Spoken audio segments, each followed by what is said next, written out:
without further ado, begin our webinar. Please keep your microphones muted throughout and submit questions to the chat, which we will monitor and share with our presenters as we move the webinar.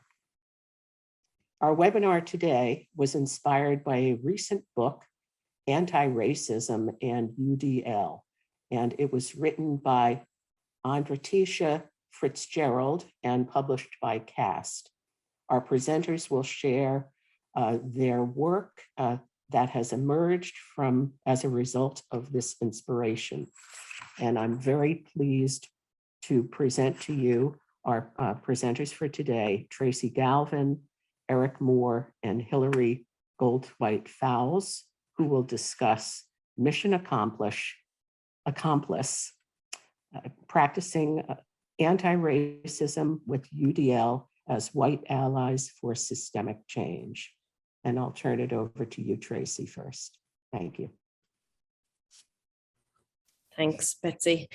We're delighted, and just make sure everyone else is muted.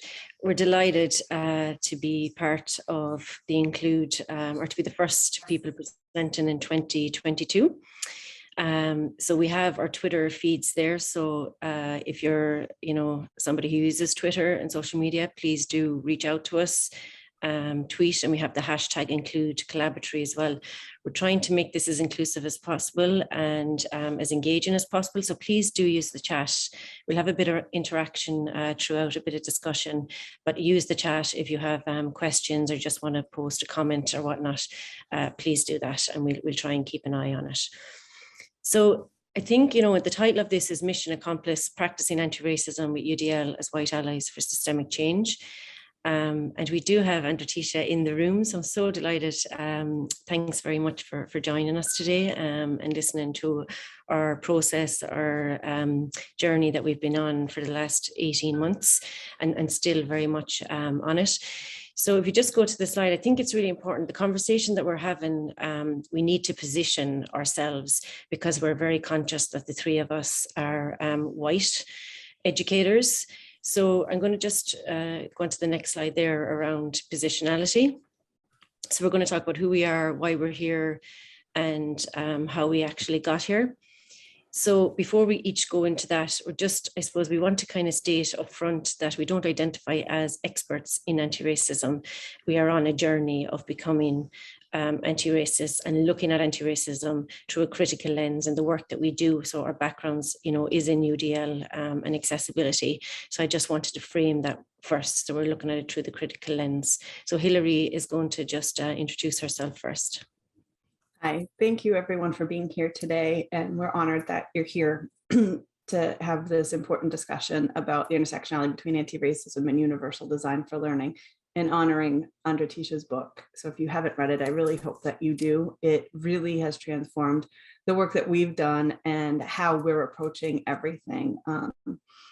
Our positionality as white people is really as unique as, but we also acknowledge that as white people, we have the opportunity to be better and do better, and not centering ourselves in this process. As Tracy said, we are not experts. Our pathways were different, but our goal is all the same, and that's to meaningfully contribute to deconstructing racism in education. And it's making way for more equitable and just learning opportunities for every learner. And again, our paths to get there have been different, but we came together in a really unique way, and we'll talk about that. I'm going to share my path, and then I'll turn it over to Eric, who will share his, and we'll turn it back to Tracy, who will share hers.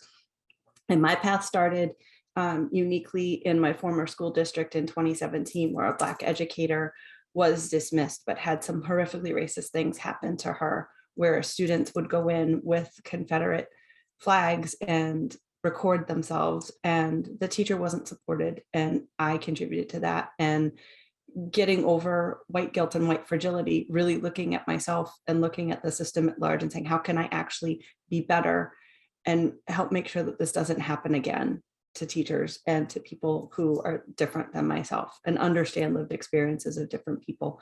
So I engaged in some personal work through the work of Layla Saad, personally and in groups, and then just sought to do, as Nicole Tucker-Smith says, the parallel of the internal and the external work. And we'll talk about that a little bit more in our session today. I'll turn it over to Eric.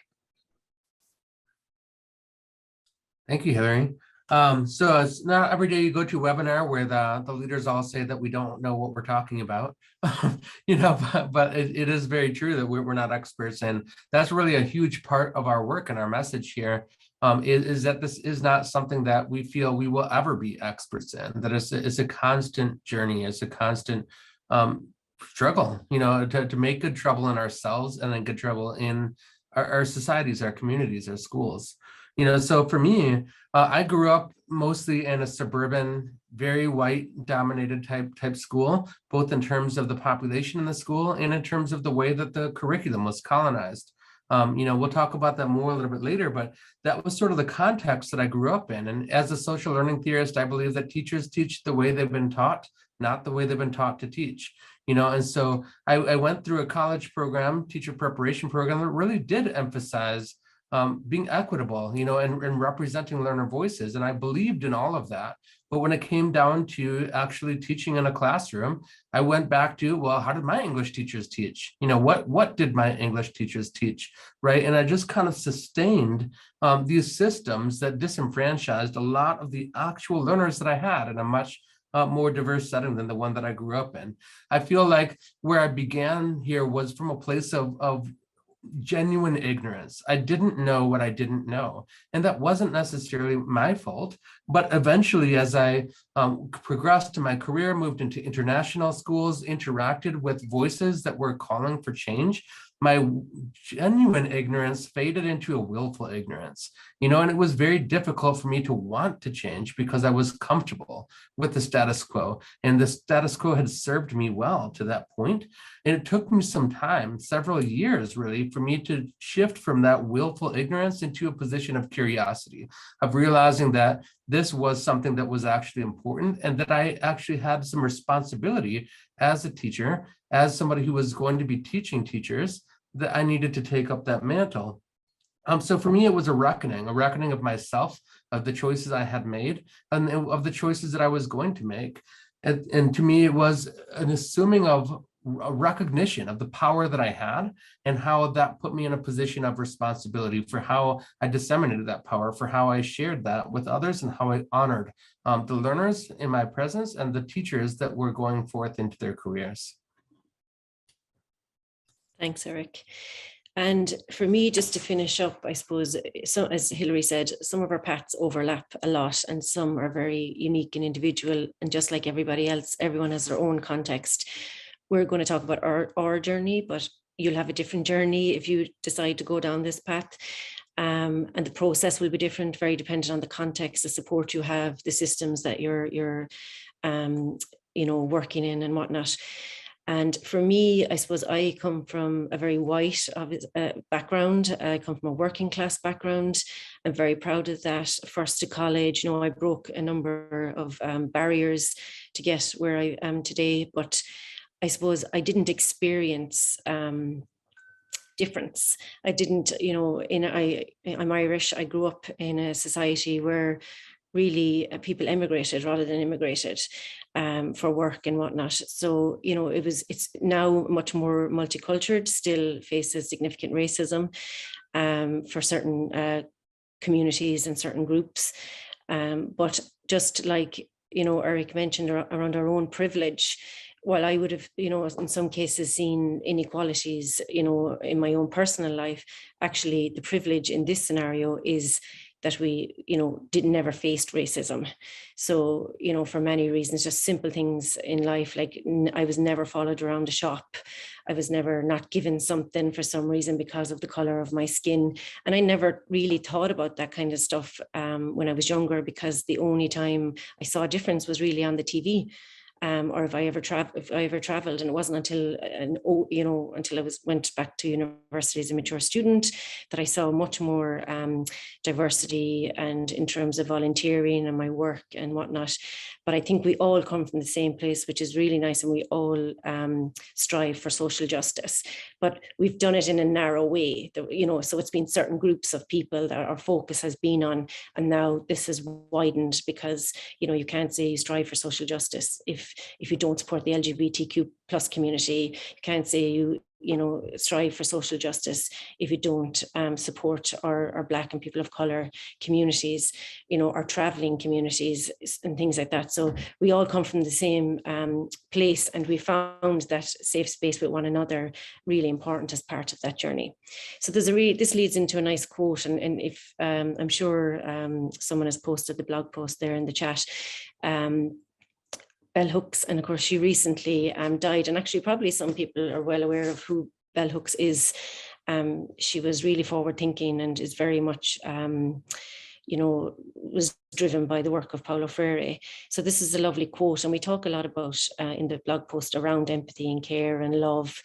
And I'm just going to read this out. Awakening to love can only happen as we let go of our obsession with power and domination.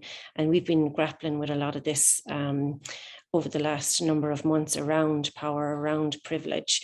And we'll go into that a little bit more later on. Thanks, Eric.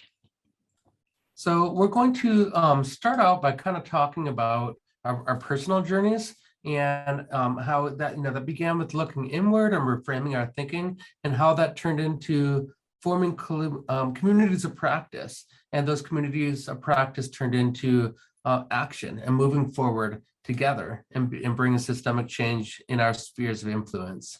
So our journey together, the three of us and several others, many of whom are actually here, and it's wonderful to see you, we got together around Andratesha's work, as I think many of you in here have experienced her work, and the way that she explicitly framed the relationship between UDL and anti-racism in a way that was timely and important.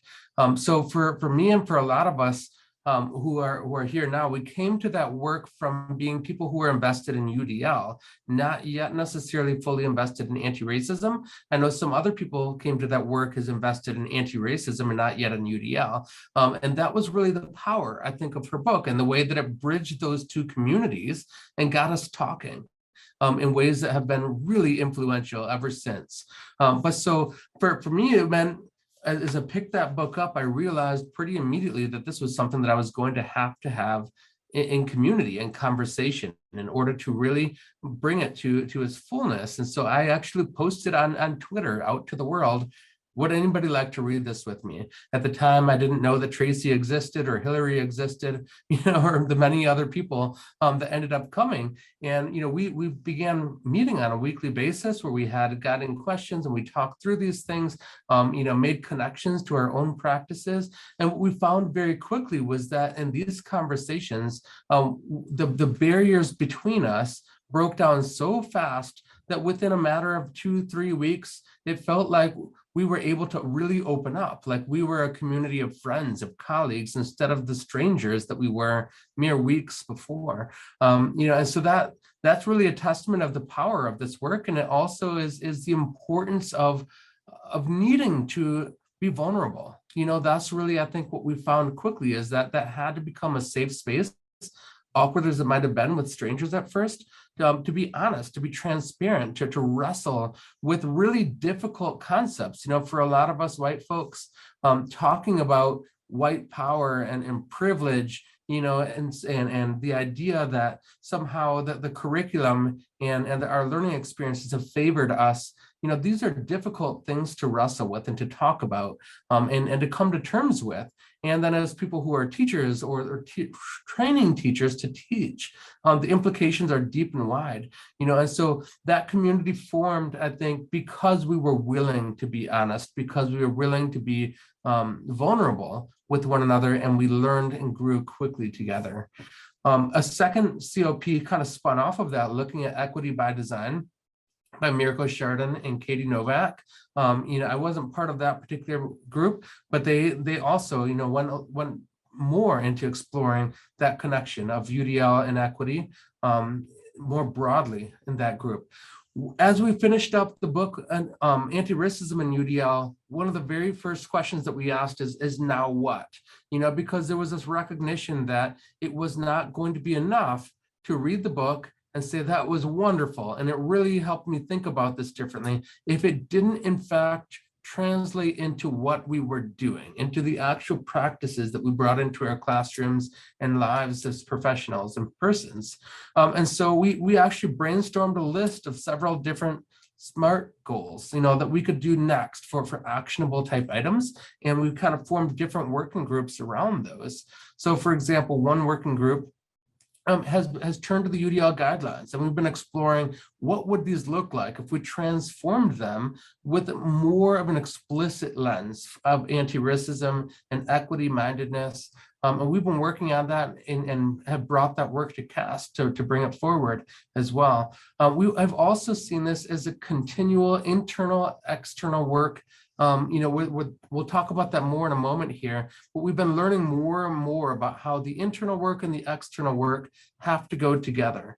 We've also been exploring in deeper ways the intersectionality, recognizing in ourselves how we have different identities, that are affecting the way that we're going about this work, and also recognizing that everybody else does too, all of our learners, our colleagues, and so forth, honoring and recognizing and developing our attention to the different backgrounds and experiences and whole selves that everybody is bringing to the work and to the learning experiences.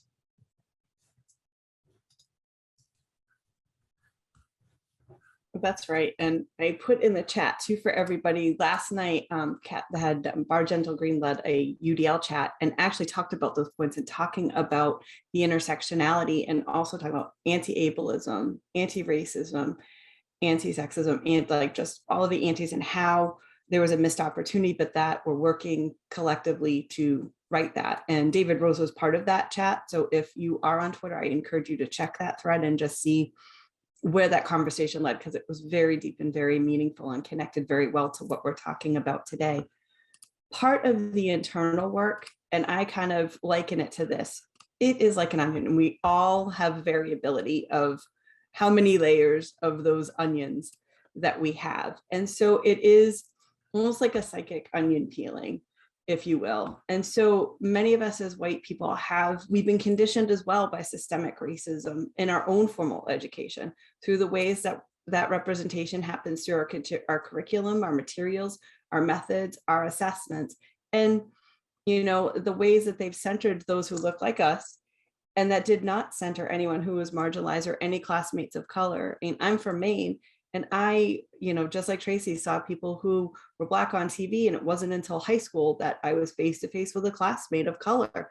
And I just didn't know what to do, because I was not conditioned to, how do I talk to people that are different from myself? Because even in education, we were all siloed. So people with similar ability were in the same room with me, and I was with the same people, and that's just so boring. And I had to really unpack that and spend a lot of time unlearning, for lack of a better term, that. And I liken it to an onion. And when you get to an onion, there are these layers that you peel and you peel and you peel until you get to the heart and the soul of it and what that really means. And just kind of looking at how we're taught and how addressing systemic racism through this lens of peeling back those layers. And it's iterative. It's not just a one and done. We'll talk deeper about that later, but it's peeling those layers authentically and meaningfully. And I know I've mentioned earlier Layla Saad's work, Me and White Supremacy, that was an Instagram challenge in 2017 and is now a book, and also was a book out for kids. I really, if you have not engaged in some of the internal work, her prompts will really help you and challenge you to do that. And that's where that onion comes. I am doing it again. It's iterative, because as I'm learning and unlearning and understanding how systemic racism seeps into our institutions and into our lives, and how that creates barriers for real, deep, meaningful, authentic connection with other people that are different from myself and from ourselves. It takes time and energy to integrate that, but it's necessary. And we feel very strongly that we all have we need to do this. We all need to do this in our own way so that we're peeling back those layers of unlearning, because then it spills into our settings, into our curriculum, into our materials and our methods. Even if there are people that you might not have, in Maine, we don't have a very diverse population, and my former school district did not. So when the question is asked of, well, why do we need to do this work? There are not a lot of Black and brown or people who are different than us here. Well, that's why we should. That's exactly why we should. And ask yourself why we don't have diverse representation, because maybe we're putting up barriers for that, because there are fears and stereotypes that are present that we're not recognizing or acknowledging or rectifying. And that's part of that onion peeling there. Absolutely, Hillary. And something we were saying there, about how people oftentimes see the need for decolonizing the curriculum and so forth as a service to our Black and brown students, but it's also service to our white students. Like I feel like I missed out on so much, because of the way that my curriculum was so narrow, in my learning experience, and I think that it would not have taken me so long to understand that was a problem if I had been, or to understand how important it is for us to invite and honor everyone to the table. Had I already seen them at the table, had I already recognized the power of other voices in the curriculum growing up. And I kind of want to talk about that a little bit further. Like I was saying, through my journey, how I went from a position of ignorance to one of curiosity to one of action. Lawrence Brown, in his book, The Black Butterfly, talks about how this work of anti-racism needs to begin with a reckoning. Like another way of saying that is like being able to critically assess where are the problems, where are the barriers that have been erected? Whereas Hillary sometimes says, and I like, the things that make you go, right? Like, so as I began reflecting on my journey and so forth, I recognized, as I mentioned before, that in my K-12 education, there were very few Black and brown authors represented in the curriculum that was taught to me. Like back in elementary school, we read a lot, but the only Black or brown authors I recall are Shel Silverstein. That he was very popular, and that was pretty much it. When it comes to high school, Langston Hughes, his poetry appeared, especially during Black History Month, that kind of thing. But all of the novels, all of the plays, 100% were by white authors. I really missed out on hearing more of that additional representation. In fact, it wasn't until college, in a class that was dedicated to world literature, that I was really exposed to literature from other voices, from people of different cultures and backgrounds and languages and races and so forth. And it, it's one of those moments like, oh my goodness, they actually have literary content coming out of India, or Morocco, or like it just never even occurred to me because I'd never been exposed to it. And that omission, as I previously mentioned, carried forward into my work as a teacher. I became an unwitting perpetrator, sustaining this racist, colonized curriculum in practice, and robbing my students of the opportunity to be exposed to the rich, diverse voices of the world. So we want to kind of explore this with you a little bit. We're going to invite you to a Slido. If you've not used Slido before, the easiest way is to use your smartphone and to scan that QR code. Alternatively, you can go to slido.com and enter the code 727329. The question that we're asking here is, we want to hear from you, thinking back to the novels or other substantial works of literature that you read in secondary, that's say middle or high school. Did you recall being assigned substantial literary works by Black authors, like novels or plays?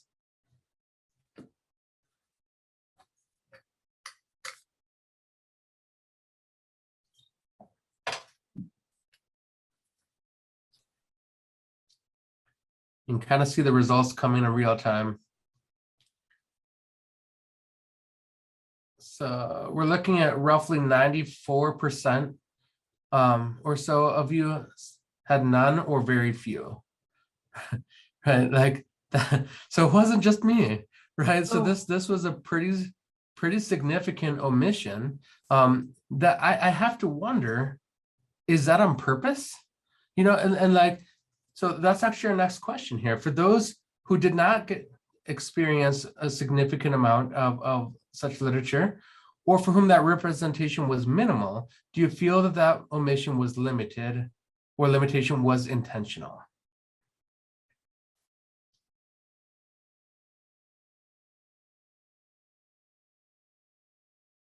And a little bit more of a span here. As we were talking about it, you know, this question is interesting because on the one hand, we have the intentionality today, and on the other hand, we have the intentionality of when this curriculum was set, because there's sort of a continuum, like I mentioned, you know, like the books that I was teaching my learners were the same books that I had been taught, and most likely were the same books that my teachers had been taught, right? There's sort of this, if it's not broken, don't fix it sort of mentality, where again, teachers teach as they've been taught, not how they've been taught to teach. And so, you know, if somewhere along the way, like in the US, maybe in the 1960s or something, it was decided this will be our literary canon, and they were very purposely omitting or highlighting some voices over others. And then there was never a sense of, okay, but we need to change this now, right? Then it just continues to go forward. So even if it's not intentional today, it was intentional at some point. And by not changing it, by being silent for this, we become agents of the continued silencing.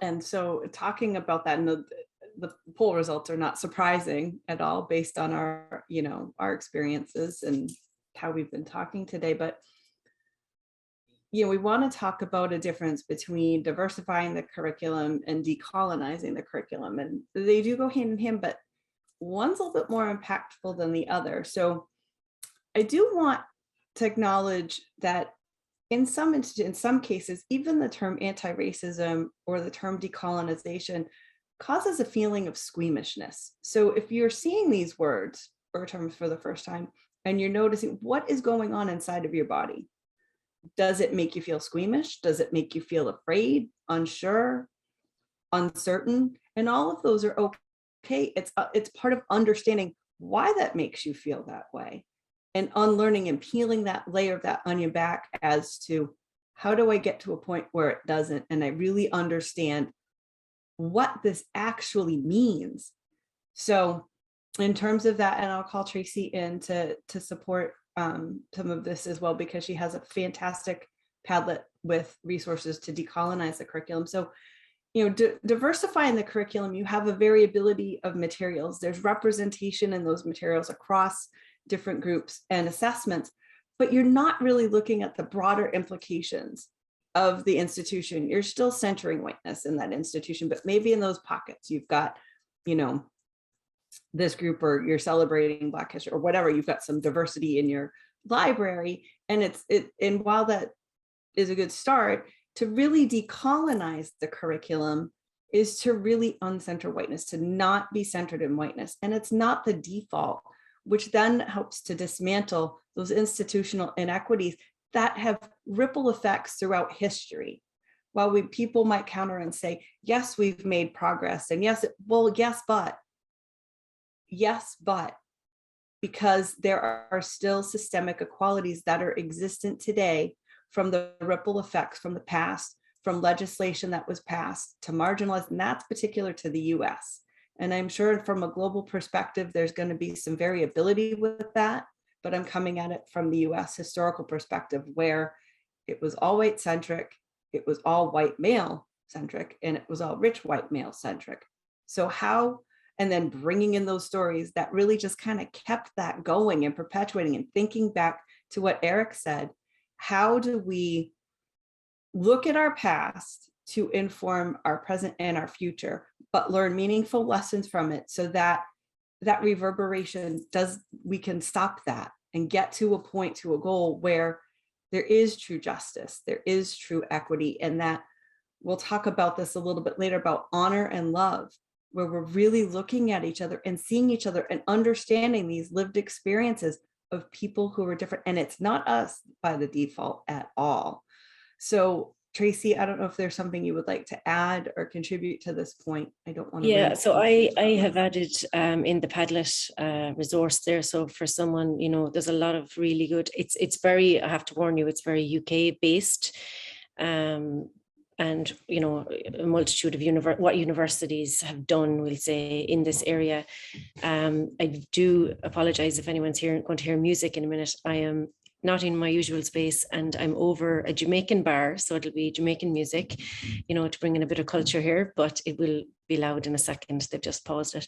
So it's there. If you want to delve deeper, I would say, a lot of people, especially, they feel safer to diversify the curriculum. So if that just means changing some text, adding in certain texts that have a wider representation, including images with a wider representation, including maybe case studies. So a lot of people tend to feel safe there. And you really hit the nail on the head there, Hilary, when you're talking about decolonizing, about decentering.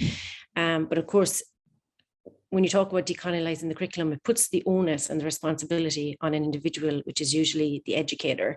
And that really can't only happen in isolation, because we have to decolonize the institutions. And there is a really nice YouTube video in there. And I believe Dina Beluigi is in the space. So thank you and you're welcome. She's done it's very institutional, our own institution based, but she really talks about the processes and the systems that need to change to decolonize the institution, because those two really need to work hand in hand. If we have unequal systems and structures and processes and policies in place, it's very difficult for an individual educator to completely decolonize their curriculum in isolation. So I just kind of wanted to flag that. Thanks, Hilary. So the next, just moving forward, and this slide, I suppose, is really around moving the conversation forward. So leaning into that discomfort. So we talked a lot about our inward movement that needs to happen, how we need to critically reflect on ourselves, how we need to be more informed and whatnot. Moving the conversation forward around community, and Eric will go into that a little bit, about building those learning communities and communities of practice that have really been key to what we've been trying to do in this space. And it's great to see some people here in the room. It's often hard for us to even recognize the existing barriers that exist if we're privileged in certain ways. So, always linking it back to UDL around seeing what are the barriers that exist in the room and in the space for our learners. And it's very different for every, and very unique for every individual. And it depends on our own backgrounds and context, what we have faced, what barriers we have, experienced growing up and through adulthood, and even basic things like in education, even just getting a promotion, trying to see yourself and identify yourself as a designer of the curriculum, because we don't really talk about it in the blog post, but around the hidden curriculum, and that's really key in this whole conversation as well. Maybe it's our next blog post, folks, but around the hidden curriculum. And again, it comes back to that decentering and decolonizing and things like if that isn't thought about, that hidden curriculum. So we're opening access to universities, but what are all the barriers that these people have to face just to have the same experience as everybody else? So it is an uncomfortable, sometimes we have to be comfortable with our own discomfort, and this is really key in this conversation. And besides critically thinking, listening, intentionally understanding, and committing to be an ally and an accomplice and an advocate, that's really important as well. And we just need to think about that. I don't know, Hilary, if you want to mention, you had talked before about Lawrence Brown there about Whitelash, if you want to come in on that. Sure, just thinking about too from the US, like talking about the kind of backlash that's happened, or whitelash, for as Lawrence Brown calls it, and it's across history. You see that. Think about, in our experience, about Black and Brown voters and the phenomenal work Stacey Abrams has done in Georgia to get, increased access to voters through in-mail. And now what's happening in Georgia? Now there's a bill that's coming out to close 5 out of the 6 polling centers that were open as a result of her work, and also looking at limiting mail access. These things are the whitelash that happens when there's progress that happens for Black and Brown and Indigenous people, and it's wrong. it's like, why is this happening? And so for us, we really want to investigate and explore that, but it happens. Lawrence talks about that in his book. And it's really just, it happens a lot. And if you think about our past president, we had Barack Obama as our first Black president in the US, and the lash that's happened as a result of having that, it's like when the disempowered get more power, the ones that are in power are afraid. And there's this angry, ugly whitelash that happens as a result of that. So it's like the paradigm is shifting, but it's that pushback that happens. But then what happens is we have to be really mindful and aware of what's happening, so that as allies and accomplices, we can support and amplify the work that's happening to keep the social justice initiatives moving forward. Like Eric had said earlier, progress is not just a place, it's systemic, and it needs to move forward. And I don't know if Eric, you want to add anything to that point? I mean, just a little bit, like, Sean was talking about it in the chat, the idea of what this looks like systemically.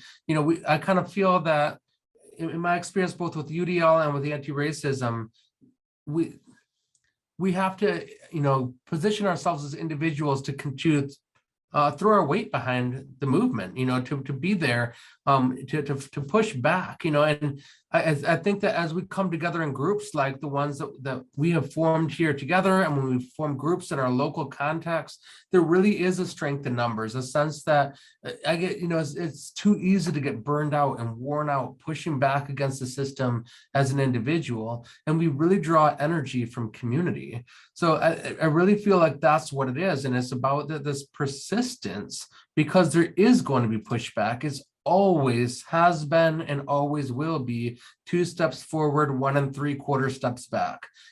That's really what it looks like. That's the nature of the whitelash that Hillary and that Brown talk about. And we have to anticipate that and continue the work. And really that has to happen in community. No one individual has the strength and the fortitude to keep going by themselves in that.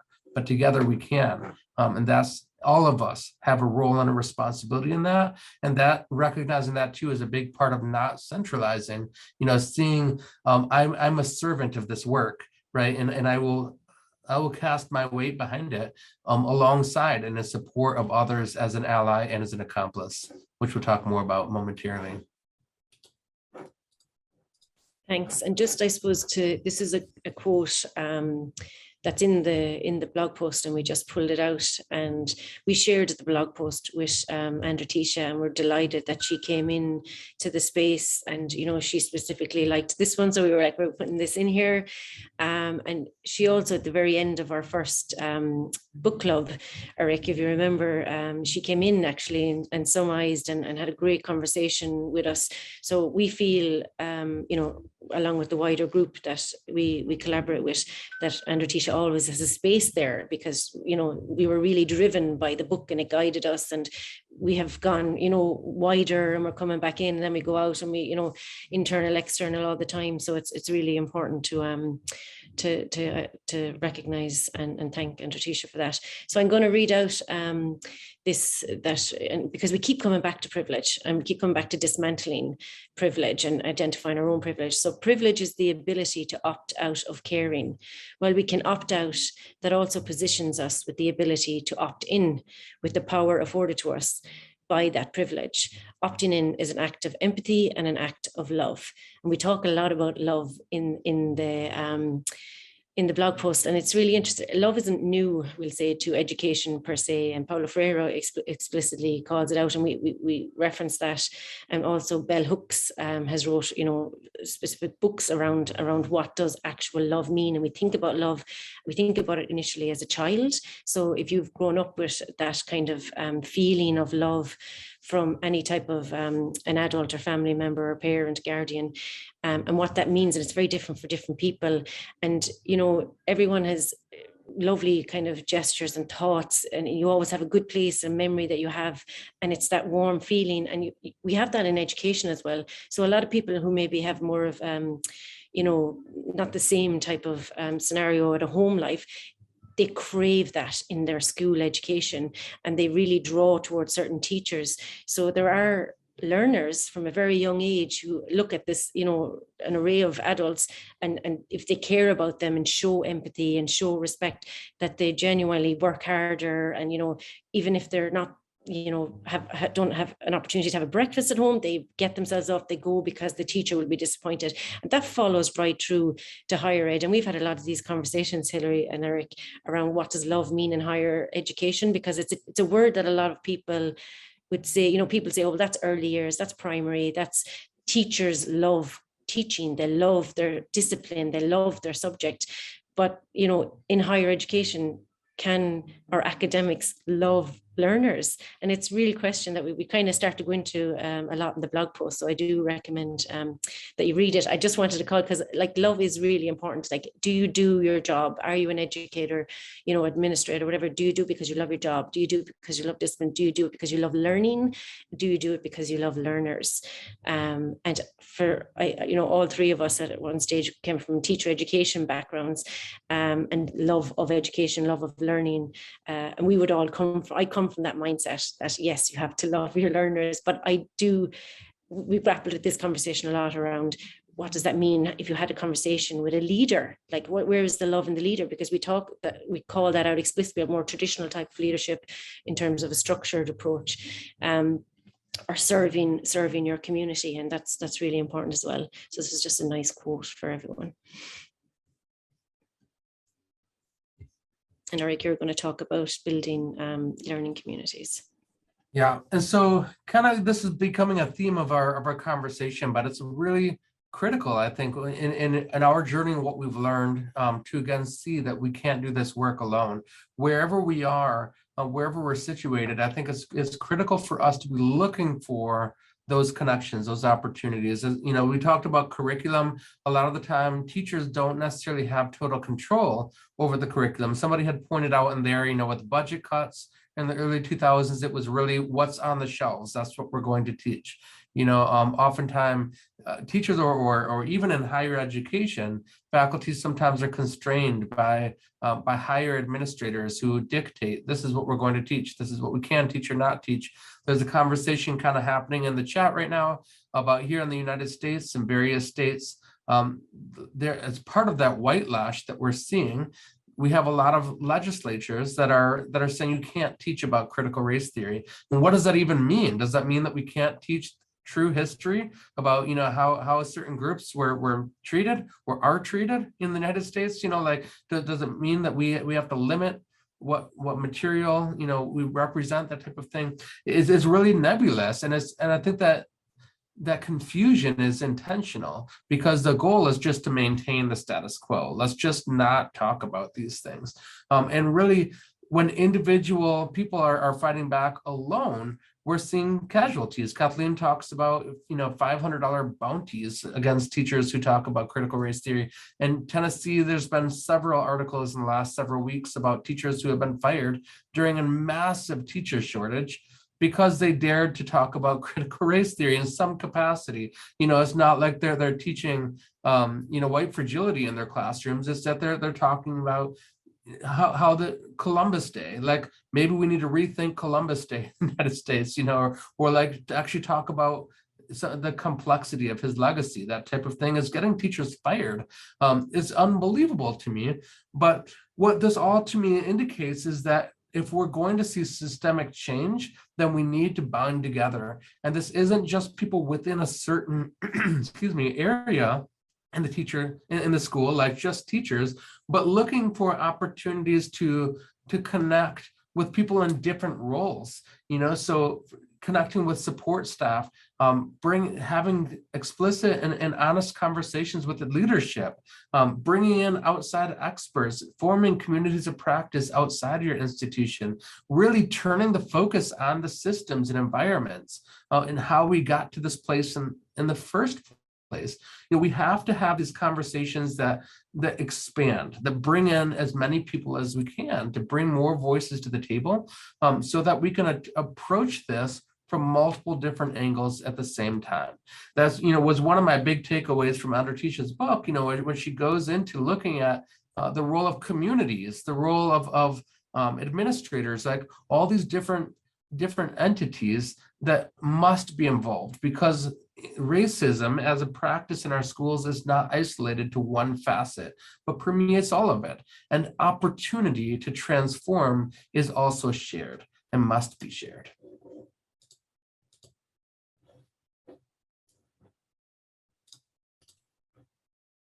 So Hillary, Tracy, we've been kind of using this phrase accomplice a lot, and we've also, I think a lot of folks here are familiar with this idea of being a white ally.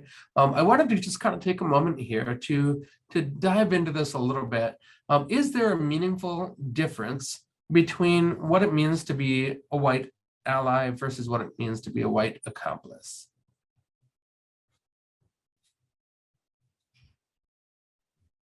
I think it's important as well, Eric, because we have a lot of people in the group, in our wider group here. I see Michelle, and I can see whoever else is here, but I think we can open it up and we can ask people to use the chat. Do you see a difference yourselves of what you think that might mean? Or if you read the blog post, what did you get out from that? I'm going to mute myself because all I can hear is the background music. Yes. Turn it up, Tracy. Again, as we said, we're not experts in this, but we would love to hear your perspective on what you think being a white ally and accomplice is. I see there's some proactivity than an ally, level of action.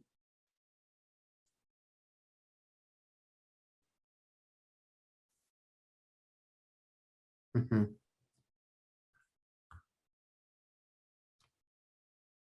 Yeah, so it seems like the consensus here is about this level of action. So maybe being an ally kind of has this connotation of I support you. Like, I think your work is important. I value that, and I've got your back, friend.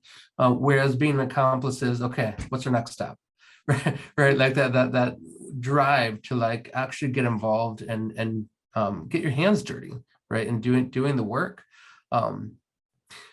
So that's kind of resonates with what I've seen as well. I think it's actually a pretty big step if we're going with what you're all kind of saying there, from going from being somebody who intellectually and emotionally supports this work to being somebody who's actually doing the work. For a lot of white folks, we've talked about this a couple times here, and it's worth reiterating. There's a fear to getting involved in that, even when we believe in it, even when we think it's important. And overcoming that fear perhaps is the shift from being an ally to being an accomplice, right? Like there's a fear that I might say the wrong thing, or a fear that, am I really the one to do this? Right? And what is it? How do I support this work without centralizing myself?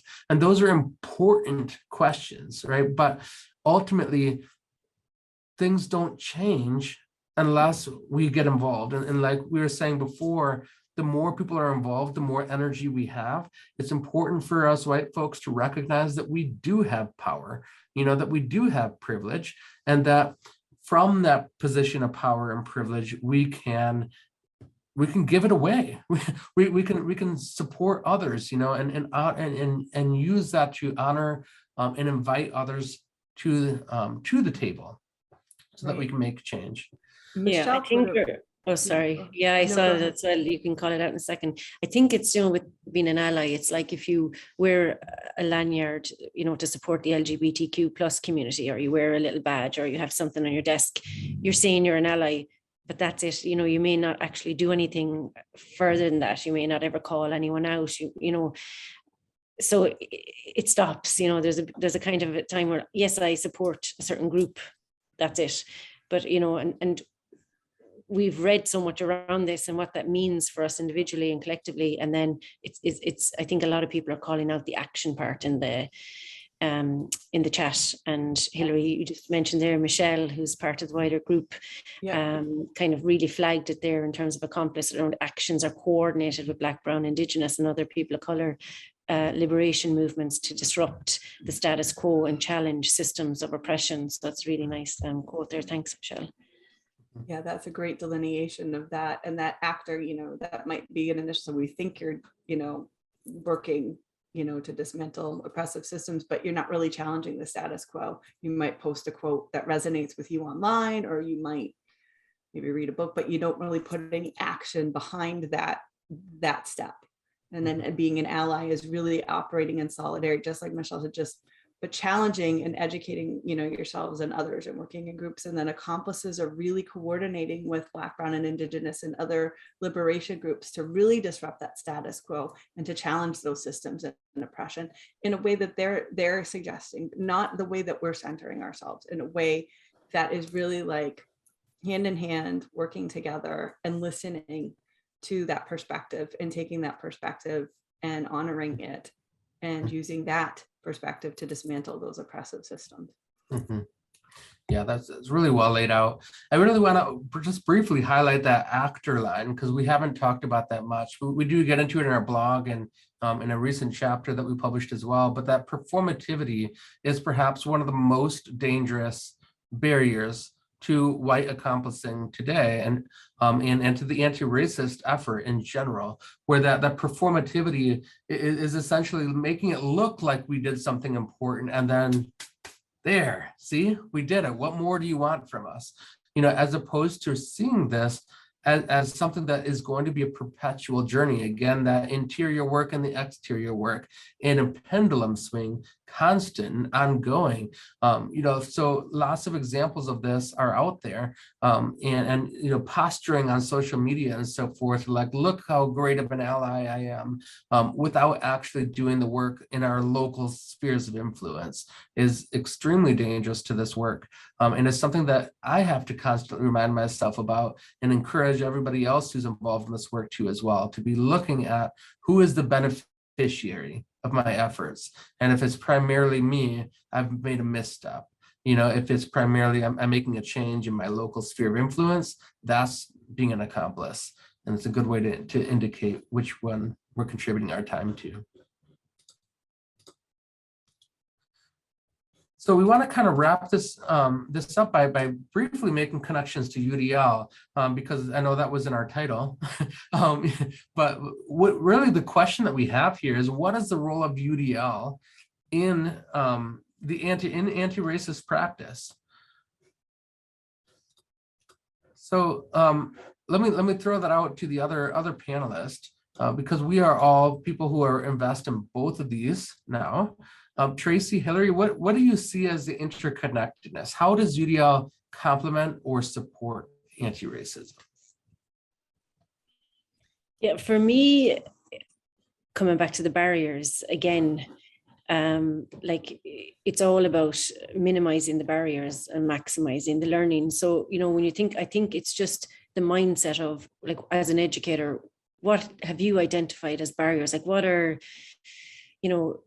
you're the person who has that historical expertise of your groups that you've had, of your discipline, and what are the challenges that come up each term? What is continuously giving you the most admin work, we'll say.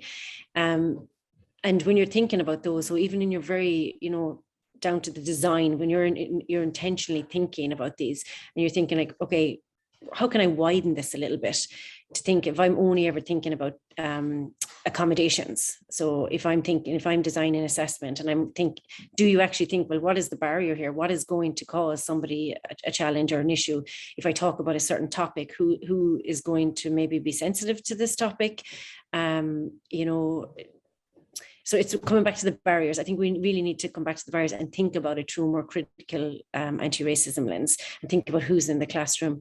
And I think, we often get, sometimes if you work in an institution that isn't hugely diverse, or you teach in a school that isn't hugely diverse, you often hear people say, well, we just have one student, or just that's different than everyone else. And actually, I mean, that's very, very important to do this even more if it's one student, then, and it's the reverse. You can have 50-50 depending on what you have. So for me, I always think about the barriers, and you're thinking about it through the critical lens there, and you're saying, who are you centering? Like, where is the power here? Where, do the students design anything with you? Is there any co-designing going on there?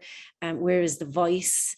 So it's decentering your own power. And that's very difficult for a lot of educators to do, to think about, well, I'm the expert. I need to talk for an hour. I need to, organize all the activities. I need to say what a group can and can't do. I need to say when the assessment is taking place, what type of assessment. So it's thinking about it with that lens, and it's all about dismantling that power and centering the student there a lot more. That kind of stands out for me straight away.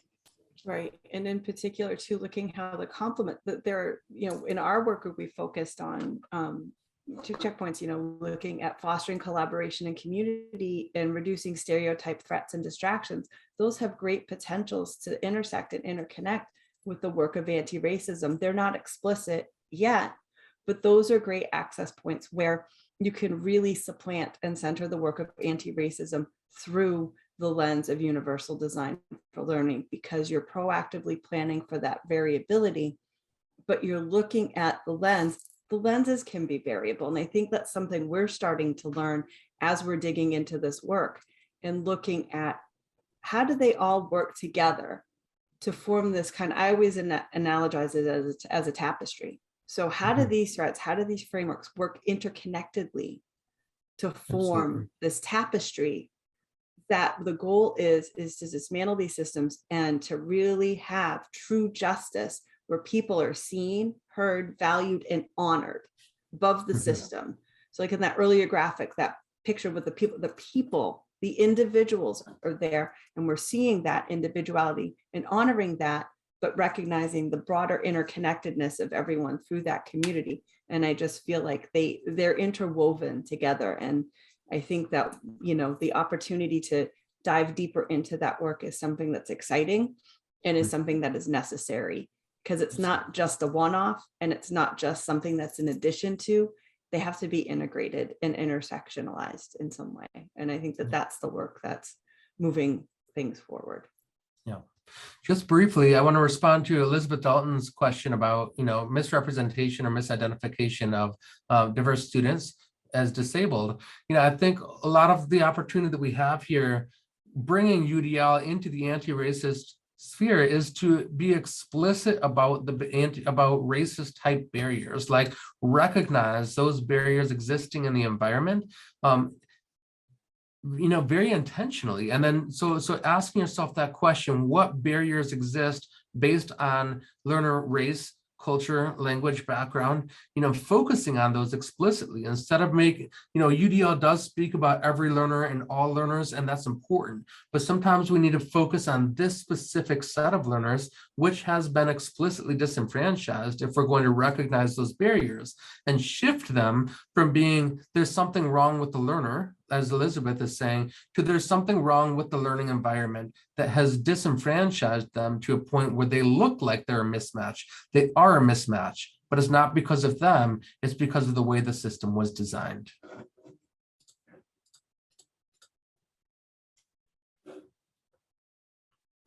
Yeah, just we have questions there that you can reflect, because I'm sure the slides will be shared afterwards. So just to finish up, because I'm very conscious of time. So moving forward, what next? So to lean in, to actively and intentionally listen, learn, unlearn, and respond. The barriers are in the system and they affect everyone, the processes, the structures, the policies. So we have immediate responsibility for what we can change immediately, about being a change agent.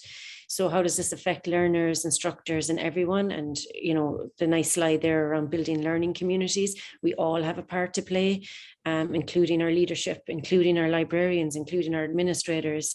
It's not just as often an onus that the person who is delivering this is the educator, the instructor.